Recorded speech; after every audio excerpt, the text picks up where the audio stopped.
प्रधानमंत्री नरेंद्र मोदी आज और कल राज्यों और केंद्र शासित प्रदेशों के मुख्यमंत्रियों और प्रशासकों के साथ वीडियो कॉन्फ्रेंसिंग के जरिए करेंगे चर्चा।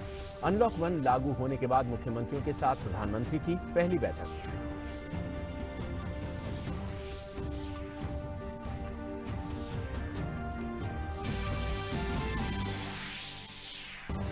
आत्मनिर्भर भारत अभियान के तहत केंद्र सरकार ने लिया अहम फैसला। छोटे नर्सिंग होम, डॉक्टरों के क्लिनिक को किया एमएसएमई में शामिल।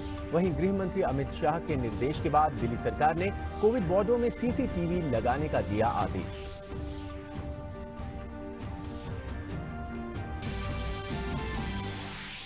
भारत में कोविड-19 से ठीक होने वाले मरीजों की संख्या बढ़कर हुई 52.46%। अब तक करीब 1,80,000 लोगों ने दी कोरोना वायरस को मात। सक्रिय मामलों की संख्या करीब 1,53,000।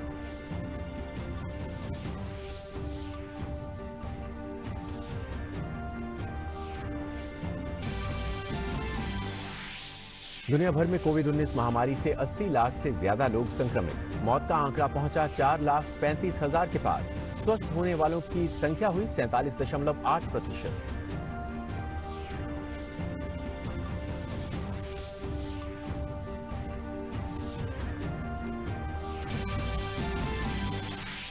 जम्मू कश्मीर के शोपियां में सुरक्षा बलों ने 3 आतंकियों को किया ढेर। आज तड़के सुरक्षा बलों और आतंकियों के बीच हुई मुठभेड़।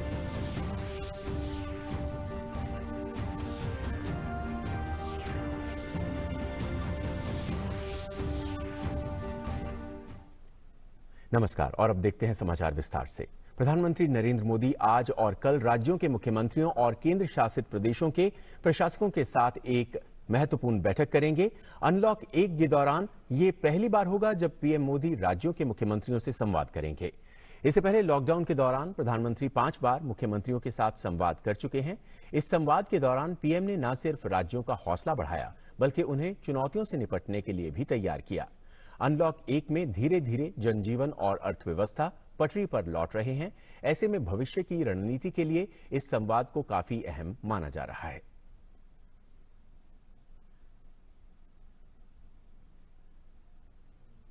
और इस बारे में और जानकारी के लिए बात करते हैं अपने संवाददाता सुधाकर दास से। सुधाकर, अनलॉक 1 में ये पहला मौका है और वैसे ये छठा मौका है जब प्रधानमंत्री मुख्यमंत्रियों के साथ इस तरह से बैठक कर रहे हैं कोरोना को लेकर। यकीनन क्या कुछ इस दौरान चर्चा हो सकती है, क्योंकि अनलॉक 1 लागू हो चुका है, अर्थव्यवस्था को कैसे आगे बढ़ाया जाए या फिर और क्या मुद्दे हैं जिन पर आज चर्चा हो सकती है? देखिए, बहुत ही महत्वपूर्ण ये पूरी बैठक है। अगले 2 दिनों तक ही आज और कल ये बैठक चलेगी और निश्चित तौर पर एक तरह से इस संकट के समय, कोरोना महामारी के समय प्रधानमंत्री की ये लगातार कोशिश रही है कि राज्यों के साथ संवाद के जरिए एक टीम इंडिया के तौर पर एक हमारा रिस्पॉन्स, भारत का रिस्पॉन्स होना चाहिए। और हमने देखा कि इसकी वजह से जो एक प्रभावी रणनीति हम बना सके हैं और साथ ही साथ प्रभावी कार्रवाई इस संकट से निकलने के लिए, इस संकट का मुकाबला करने के लिए कर सकें। चाहे कैपेसिटी बिल्डिंग की बात हो या लोगों का हौसला बढ़ाने की बात। लॉकडाउन के दौरान प्रधानमंत्री लगातार मुख्यमंत्रियों के साथ संवाद करते रहे हर लॉकडाउन से पहले, और किस तरह से लॉकडाउन में ईजिंग आउट करना है, धीरे धीरे अर्थव्यवस्था को खोलना है, पटरी पर लौटाना है, उसके लिए लगातार संवाद करते रहे। अनलॉक 1 अब जब शुरू हुआ तो पहली बार अनलॉक 1 में प्रधानमंत्री मुख्यमंत्रियों के साथ संवाद करेंगे और निश्चित तौर पर जो तमाम अहम मुद्दे हैं इस वक्त देश के लिए जरूरी है, प्रधानमंत्री जो एक विजन देना चाहते हैं, जो एक दिशा वो देख रहे हैं, उन तमाम मुद्दों पर वो चर्चा कर सकते हो। चाहे देखिए, सबसे पहली और सबसे बड़ी प्राथमिकता निश्चित तौर पर होगी कि जो केसेस हैं उसमें कमी लाई जाए। एक चीज अच्छी बात है कि रिकवरी रेट लगातार बढ़ रहा है। आज रिकवरी रेट तेजिंदर जी 52.46% हो गया, जो कल 51% के करीब था।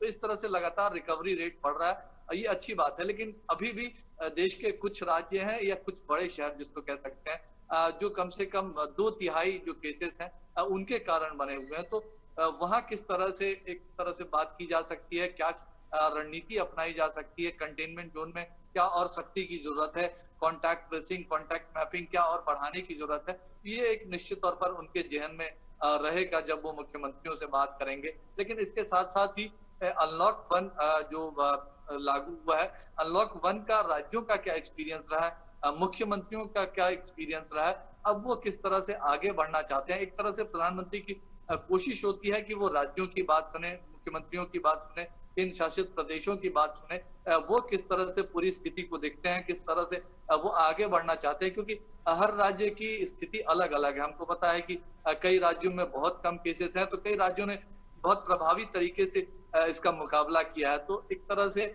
जो बेस्ट प्रैक्टिसेस हैं, क्या दूसरे राज्य उसको अपना सकते हैं। लेकिन इसके साथ-साथ दूसरा जो कोरोना संकट के अलावा दूसरा जो महत्वपूर्ण पहलू है अर्थव्यवस्था का, निश्चित तौर पर आत्मनिर्भर भारत अभियान पर लगातार प्रधानमंत्री फोकस कर रहे हैं। सिर्फ फोकस ही नहीं कर रहे हैं, इसको अब आगे बढ़ाने के लिए केंद्र सरकार ने तमाम बड़े पैकेजों का ऐलान भी किया है, खासतौर से एमएसएमई हो या फिर हमारी ग्रामीण अर्थव्यवस्था हो या छोटे कारोबारियों को जो प्रोत्साहन देने की बात हो, इन तमाम मुद्दों पर राज्य किस तरह से एक बड़ी भूमिका निभा सकते हैं, क्योंकि केंद्र ने बड़े सुधारों की कोशिश की है, चाहे खेती किसानी की बात हो या अन्य चीजों की बात हो। तो राज्यों को भी क्या इन सुधारों को लेकर आगे बढ़ना चाहिए, ठोस कदम उठाने चाहिए और इससे राज्यों को फायदा होगा। तो इस तरह के तमाम मुद्दे इस चर्चा में उठ सकते हैं और आने वाले समय में देश की दिशा कोरोना संकट से निकलने को लेकर, अर्थव्यवस्था को मजबूत करने को लेकर, देश में रोजगार के अवसर बढ़ाने को लेकर,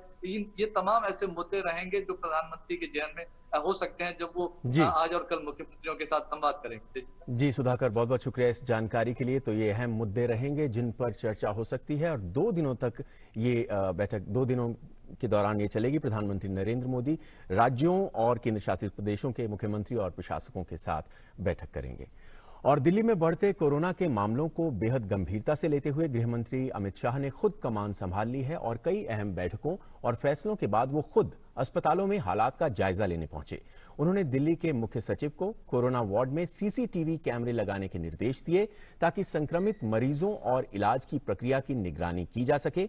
उन्होंने कहा कि मोदी सरकार जरूरतमंद लोगों की मदद के लिए कोई कसर नहीं छोड़ेगी। गृह मंत्री ने कोरोना रोगियों के उपचार में लगे डॉक्टरों और नर्सों को मनोवैज्ञानिक परामर्श दिलाने का भी सुझाव दिया। गृह मंत्री के इस प्रकार से सक्रिय होने से पूरे अमले में और ज्यादा तेजी नजर आ रही है। केंद्र सरकार ने एक बड़ा फैसला लिया है। छोटे नर्सिंग होम डॉक्टरों के क्लिनिक को एमएसएमई के तहत लाया गया है। आत्मनिर्भर भारत अभियान के तहत ये पहल की गई है। सरकार ने कहा है कि इस फैसले से देश में स्वास्थ्य सेवा देने वाले लोगों को एक बहुत बड़ा प्रोत्साहन मिलेगा। इंडियन मेडिकल एसोसिएशन ने इसका स्वागत किया है और कहा कि इससे हेल्थ सेक्टर को इंडस्ट्री का दर्जा मिलेगा, जिससे औद्योगिक और एमएसएमई के तहत मिलने वाले सुविधा का लाभ उठा सकेंगे। इस फैसले के बाद अस्पताल, नर्सिंग होम और दूसरे डायग्नोस्टिक सेवा को एमएसएमई एंटरप्रेन्योर के समक्ष माना जाएगा। इससे छोटी छोटी जगहों पर नर्सिंग होम, क्लिनिक और अस्पताल खोलना आसान हो जाएगा। Indian council of medical research ने कोरोना वायरस के लिए एंटीजन डिटेक्शन टेस्ट को लेकर एक एडवाइजरी जारी की है। इसमें आईसीएमआर ने कोरोना की जांच के लिए आरटी-पीसीआर के कॉम्बिनेशन के साथ एंटीजन डिटेक्शन टेस्ट के उपयोग की सिफारिश की है। आईसीएमआर ने कहा है कि रैपिड एंटीजन टेस्ट द्वारा जिन लोगों का कोरोना टेस्ट नेगेटिव आया है, संक्रमण को नियंत्रित करने के लिए उनकी आरटी-पीसीआर द्वारा जांच जरूर की जानी चाहिए। हालांकि रैपिड एंटीजन टेस्ट में कोरोना पॉजिटिव आने वाले को पॉजिटिव ही माना जाएगा और आरटी-पीसीआर द्वारा उनकी आगे की जांच की जरूरत नहीं है। एंटीजन डिटेक्शन टेस्ट के लिए नमूने के तौर पर सिर्फ नेसोफरेंजियल स्वाब की जरूरत पड़ती है। जांच की रिपोर्ट भी 15 से 30 मिनट के अंदर आ जाती है। परीक्षण किट को 2 डिग्री से 30 डिग्री तापमान के बीच रखा जाना चाहिए। आईसीएमआर और एम्स दोनों ने ही इस परीक्षण किट को मान्यता दे दी है।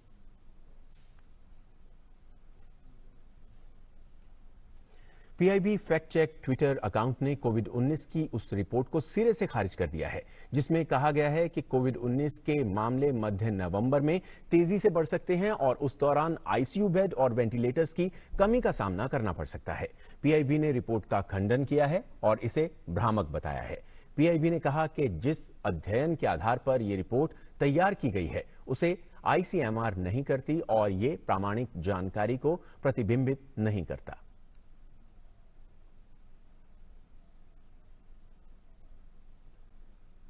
जम्मू कश्मीर के शोपियां में आज सुबह सुरक्षा बलों और आतंकवादियों के साथ हुई मुठभेड़ में 3 आतंकवादियों को मार गिराया है।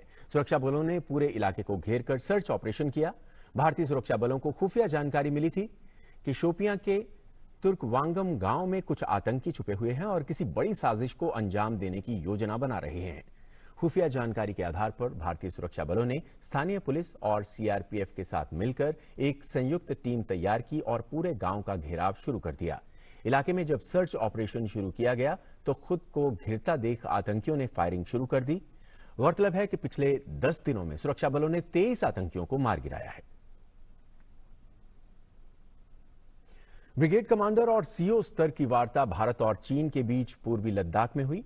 ये वार्ता गलवान घाटी के निकट पेट्रोलिंग पॉइंट 14 और पेट्रोलिंग पॉइंट 17 के पास हॉट स्प्रिंग्स एरिया में हुई। इस महीने 6 जून को कॉर्प्स कमांडर के स्तर की वार्ता के बाद भारत और चीन के बीच एलएसी पर दोनों सेनाओं के बीच तनाव को कम करने और पूर्वी लद्दाख में विस्थापन के लिए वार्ता की एक श्रृंखला हो रही है।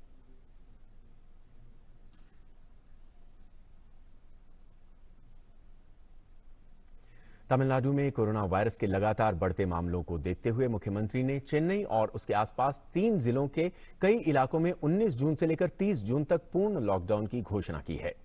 ये घोषणा कैबिनेट की बैठक और स्वास्थ्य विशेषज्ञों के साथ सीएम की बैठक के बाद हुई। मुख्यमंत्री ने अपने वक्तव्य में कहा कि यह फैसला कोरोना वायरस संक्रमण को फैलने से रोकने के लिए स्वास्थ्य विशेषज्ञों की सलाह के बाद लिया गया है। कंटेनमेंट जोन में किसी भी गतिविधि की इजाजत नहीं होगी, निगरानी तेज होगी और स्थानीय निकाय कंटेनमेंट इलाकों और घरों में जरूरी सामान की आपूर्ति सुनिश्चित करेंगे। आपातकालीन चिकित्सा सेवाओं के अलावा किराए के ऑटो, टैक्सी और निजी वाहनों की अनुमति नहीं होगी। सब्जी, किराना, मोबाइल शॉप और फ्यूल पंप को सुबह 6 से दोपहर 2 बजे के बीच खोलने की इजाजत होगी। 12 दिन के पूर्ण लॉकडाउन के दौरान निर्माण साइट पर काम करने वाले श्रमिकों को काम करने की अनुमति दी गई है।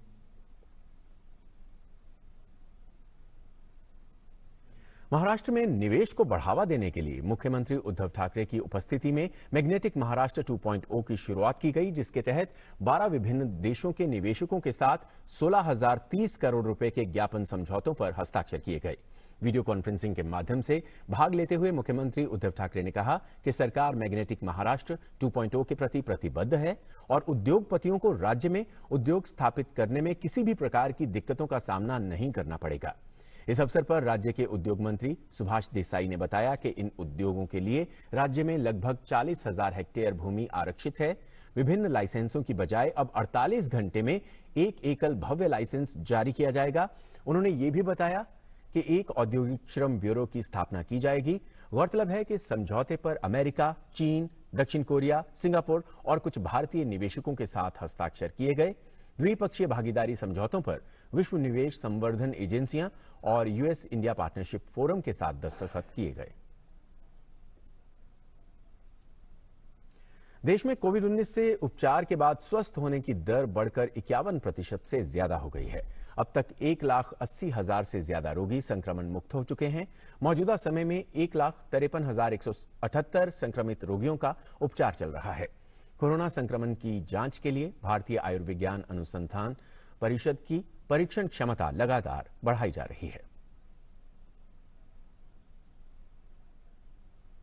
और कोरोना वायरस के कारण पूरी दुनिया बेहाल है और इसके कारण कई देशों में स्थिति काफी ज्यादा खराब है। वैश्विक स्तर पर कोविड-19 के संक्रमण के कुल मामलों की संख्या 80 लाख को पार कर गई है, जबकि वायरस से हुई मौतों का आंकड़ा अब बढ़कर 4,35,000 से ज्यादा हो गया है। विश्व के सबसे प्रमुख ताकतवर देश अमेरिका में कोरोना वायरस के कारण स्थिति काफी खराब है, लेकिन अब यहां वायरस के मामले बढ़ने की रफ्तार पहले से कम हो गई है। हालांकि अभी भी महामारी लगातार भयावह रूप लेती जा रही है। अमेरिका में 21,11,000 से ज्यादा लोग कोरोना संक्रमित हो चुके हैं। वहीं मरने वालों की संख्या लगातार बढ़ती हुई 1,16,000 के आंकड़े को पार कर गई है। अमेरिका का न्यूयॉर्क शहर इस महामारी के कारण सबसे ज्यादा प्रभावित है और राज्य में अब तक 30,800 से ज्यादा लोग इस महामारी का शिकार बन चुके हैं। इसके अलावा new Jersey, Massachusetts, Illinois, Florida भी सबसे ज्यादा प्रभावित हैं। इसी बीच न्यूयॉर्क के गवर्नर ने राज्य में किसी कार्यक्रम में 25 लोगों की उपस्थिति की छूट की घोषणा की है। वहीं ब्राजील इन दिनों कोरोना का केंद्र बना हुआ है। यहां संक्रमितों की संख्या 8,88,000 को भी पार कर चुकी है, जबकि मरने वालों का आंकड़ा 44,000 के करीब पहुंच चुका है। राष्ट्रपति बोल्सोनारो द्वारा लॉकडाउन हटाने के बाद से ही देश में हालात बेकाबू हैं और संक्रमण की संख्या में लगातार भारी वृद्धि देखने को मिल रही है। इसका विरोध स्वरूप देश में कई जगह राष्ट्रपति के खिलाफ विरोध प्रदर्शन हो रहे हैं। रूस में कोरोना वायरस के मामलों की संख्या 5,36,000 की संख्या को पार कर गई है। वहीं देश में अब तक 7,000 से ज्यादा लोग इस महामारी का शिकार हो चुके हैं।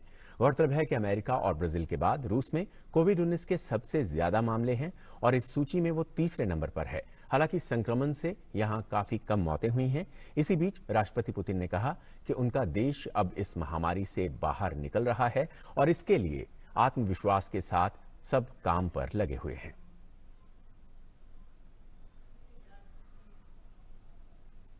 भारत ने पाकिस्तान में अल्पसंख्यकों के खिलाफ हो रहे राज्य प्रायोजित अत्याचारों को लेकर निशाना साधा है। संयुक्त राष्ट्र मानवाधिकार परिषद के 43वें सत्र में पाकिस्तान की ओर से दिए गए बयान के जवाब में भारत के स्थायी मिशन के प्रथम सचिव एस सेंथिल कुमार ने कहा कि धार्मिक कट्टरवाद से अस्तित्व में आए पाकिस्तान जैसे देश में मानवाधिकारों की विश्वसनीयता को लेकर गंभीर सवाल हैं। उन्होंने कहा कि खैबर पख्तून के लगभग 2500 लोग अपने राजनीतिक, धार्मिक जुड़ाव या मानवाधिकारों के लिए आवाज उठाने के कारण लापता हैं। State violence and forced mass displacements, harassment, extrajudicial killings, army operations, torture, kill and dumps, torture camps, detention centers, military camps are regular features in Balochistan. Nobody knows the fate of missing 47,000 Baloch and 35,000 Pashtuns till date. Sectarian violence has claimed more than 500 Hazaras in Balochistan and more than 100,000 Hazaras has fled Pakistan. इसके साथ ही भारत ने कहा कि पाकिस्तान में ईश निंदा कानून का लगातार दुरुपयोग कर अल्पसंख्यकों को आतंकित किया जा रहा है। The recent fate of 2 Hindu girls in Sindh, 1 Christian girl in Lahore, 1 Ahmadi lady in Chalaiki, 2 professors from Khairpur are the examples of systematic targeting of minorities through blasphemy laws. The state of the Pakistan is well manifested in the impunity and murder of 65 transgenders in Pakistan since 2015. Madam President, we could only advise this country to introspect its grave human rights situations before extending unsolicited advice to anybody. I thank you, Madam President.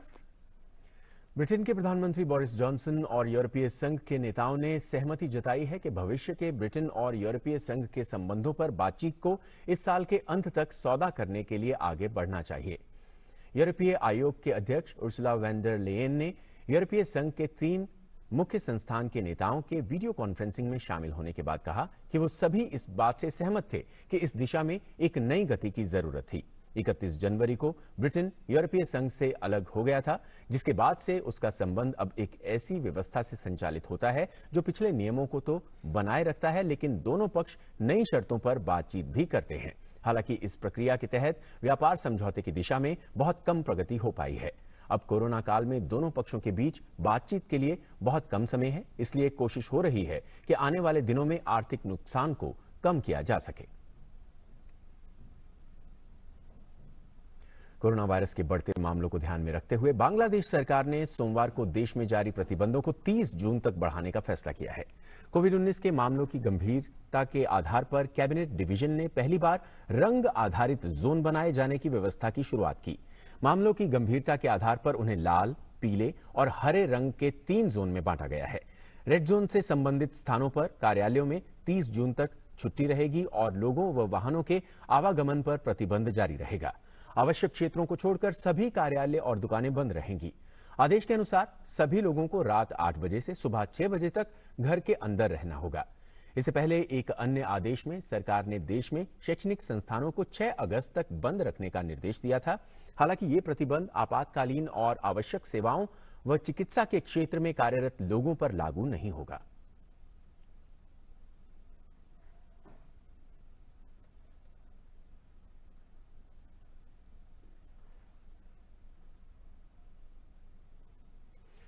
तो face mask पहनना, social distancing और अन्य स्वास्थ्य दिशा निर्देशों का सभी को पालन करना होगा और माल परिवहन वाहनों की आवाजाही जारी रहेगी। ट्रेन, हवाई जहाज, बसों और जलमार्गों सहित सार्वजनिक परिवहन सीमित पैमाने पर काम करते रहेंगे। तो ये खबर थी बांग्लादेश से। अगली खबर की तरफ बढ़ेंगे और ये खबर है बेल्जियम से। बेल्जियम में कोरोना वायरस के कारण लॉकडाउन है, लेकिन हालात को देखते हुए इसमें धीरे धीरे छूट दी जा रही है। इसी बीच यहां कुछ विशेषज्ञों का ये मानना है कि लोग कई महीनों से घर में अकेले रहने के कारण समाज से खुद को अलग महसूस कर रहे हैं और उन्हें इस स्थिति से भी बाहर निकलना होगा। लिहाजा अब सामाजिक दूरियों को कम करने का समय है। मई में यहां केवल 4 अन्य लोगों के साथ बातचीत करने की अनुमति थी। अब यही कोई शख्स एक बार में अपने 10 दोस्तों के साथ मुलाकात कर सकता है। अब तक बेल्जियम में कोरोना के 60,000 से अधिक मामलों के साथ करीब 9,000 मौतें हुई हैं। वहीं ऑस्कर 2021 अवार्ड सेरेमनी को 2 महीने के लिए टाल दिया गया है। कोरोना वायरस महामारी के चलते ये फैसला लिया गया है। इसके लिए पहले 28 फरवरी 2021 की तारीख तय की गई थी। अब ये 25 अप्रैल 2021 को आयोजित किया जाएगा। हालांकि अभी ये तय नहीं हो पाया है कि अप्रैल में होने वाला ऑस्कर वर्चुअली होगा या पहले की तरह भव्य आयोजन किया जाएगा। प्रतिदिन योग करने से शरीर स्वस्थ बनता है और प्रतिरोधक क्षमता भी बढ़ती है। योग के महत्व के बारे में बात की हमारी संवाददाता किरण भारद्वाज ने योगाचार्य डॉक्टर सुरक्षित गोस्वामी से। योग जीवन का विज्ञान है, स्वस्थ जीवन जीने की कला है। योग का हमारे जीवन के लिए क्या महत्व है, समझते हैं योग गुरु सुरक्षित गोस्वामी जी से।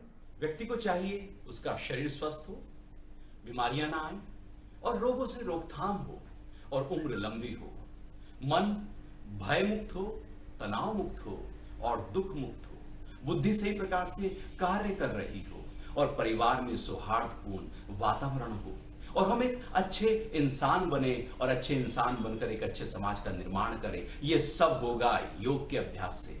जी हां, योग साधना वेदों काल से पहले चली आ रही है। इतनी निरापद है, इतनी लाभकारी है कि हजारों साल बाद भी ज्यों की त्यों खड़ी है। यदि हम योग का अभ्यास करते हैं तो हमारा शरीर तो स्वस्थ होगा ही, विपरीत परिस्थितियों को सहन करने की क्षमता भी योग के माध्यम से मिल जाएगी। योग का अभ्यास करने से हमारा निर्माण होगा, चरित्र निर्माण होगा और देश का निर्माण होगा। आइए इस योग दिवस पर यह भाव पक्का करते हैं कि योग करना है, रोज करना है। तो आप भी अपने जीवन में योग अपनाएं और स्वस्थ जीवन पाएं। Kiran Bhardwaj, DD news. Corona virus के फैलाव की वजह से आजकल शादी विवाह में वैसी धूम नहीं दिखती जो आम दिनों में होती थी। इस समय शादी करने के लिए प्रशासन से अनुमति और सोशल डिस्टेंसिंग का पालन अनिवार्य है। ऐसा ही कुछ दिखा वाराणसी में एक शादी में। खुशी का माहौल है। महिलाएं पूरे उत्साह के साथ लगी हैं हर काम करने में, चाहे खाना बनाना हो या फिर स्वागत करना हो अतिथियों का। मौका है वाराणसी निवासी दयाराम वर्मा के पुत्र अजय का विवाह कानपुर की निवासी सुमन वर्मा की बेटी वंदना के साथ होने का। कॉलोनी की महिलाओं ने तय किया कि कोरोना की वजह से किसी भी बाहरी को नहीं बुलाएंगी और सारा काम खुद करेंगी। हम लोग कॉलोनी की औरतें कोरोना के कारण हम लोग चारों तरफ कोरोना है, लॉकडाउन है जैसा, इसलिए इस शादी का सारा व्यवस्था हम लोग अपने से कर रहे हैं। सब काम हलवाई या किसी को नहीं बुला रहे हैं। कोरोना फैला हुआ है, लॉकडाउन है, कोरोना से लोग संक्रमित हो रहे हैं, इसलिए हम पड़ोसी लोग मिलके इनके पूरा शादी की व्यवस्था, खाना बनाने से लेके नाश्ता, हर काम उनका हम लोग सोचे हम लोग करेंगे मिलके। वाराणसी निवासी वर के पिता का मानना है कि इस समय विवाह करना है तो तड़क भड़क से दूर लोगों के सहयोग से ही संपन्न करना होगा। कोरोना काल में शादी अगर लोगों को करना है तो ये डिस्टेंस वगैरह का नियम लागू करके करना है, नहीं तो शादी पोस्टपोन कर देना है। कानपुर की रहने वाली सुमन वर्मा ने अपनी बेटी का विवाह वाराणसी आकर करने का निश्चय किया, लेकिन लोगों का सहयोग पाकर फूल ही नहीं समा रही। मैं बनारस में यहाँ पे शादी करने आई हूँ। यहाँ के लोग काफी सहयोग किए और इस समय कोरोना के प्रकोप से सब लोग वाकिफ है, लेकिन यहाँ के लोग काफी सहयोग किए। काफी अच्छा लगा यहाँ पे आके, लेकिन सोशल डिस्टेंसिंग के साथ शादी विवाह का सब कार्य संपन्न हो गया। कानपुर से आकर लड़की का विवाह करना मुश्किल लग रहा था, पर वधू को लोगों से इतना अपनापन मिला कि वो बनारस की मुरीद हो गई। बनारस की खासियत है कि यह शहर हर आने वाले को अपनाता है। फिर यह तो वधू का मामला है, जहां उस मोहल्ले की हर महिला स्वागत के लिए तैयार खड़ी हैं। बेहतरीन शादी, लोगों ने, कॉलोनी के लोगों ने मदद की, किसी बाहर के व्यक्ति को नहीं बुलाने दिया हर काम महिलाओं ने अपने आप से किया। Camera person doctor Ajay Verma के साथ doctor Harkesh Bahadur Singh Gautam, DD news, Varanasi. और इसके साथ ही इस बुलेटिन में फिलहाल इतना ही। दीजिए इजाजत। नमस्कार।